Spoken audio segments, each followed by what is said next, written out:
Loose pass. South Africans being treated like robots and the Champions Cup's sheer lunacy. Today, we dive into the challenges faced by South African rugby teams in the Champions Cup.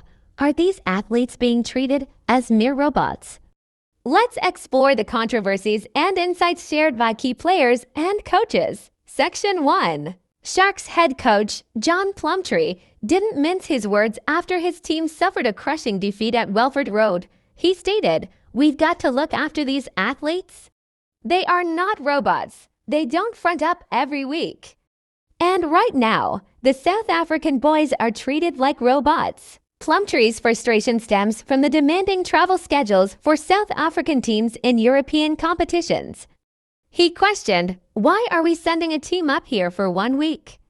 We arrive on Wednesday and play on Saturday. It's hardly high performance." Indeed, the numbers speak volumes. South African teams have managed only 1 win out of 6 matches, with injuries plaguing key players who have been playing non-stop since January. Stormers coach John Dobson echoed similar sentiments, calling it not a good look. Section 2. A double-edged sword. But what about European teams? Some argue the door swings both ways. Michael Cheika, head coach of Leicester Tigers, disagreed with Plumtree, stating, "This is the European Cup. It's the pinnacle tournament in European footy. The idea is to do your best and go out there and win it against the best teams." However, even Cheika conceded that teams must prioritize their players' well-being.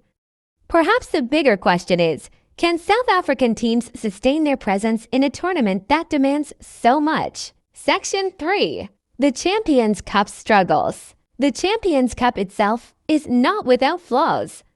The tournament, once a shining jewel of club rugby, is now described as unwieldy by Stormers coach Dobson. With inconsistent schedules, grueling travel, and a confusing qualification system, it's no wonder the competition feels less prestigious than it did years ago. Despite the criticism, South African teams value the exposure to European rugby. As Dobson put it, "This competition has helped us so much in World Cups. Every breakdown, scrum, and maul is a fierce contest. But will the Champions Cup adapt to ensure fairer conditions for all teams involved? Only time will tell." That's all for now on this week's Rugby Insights. Share your thoughts. Are South African teams being treated unfairly? Or is this just part of the challenge? Thanks for tuning in.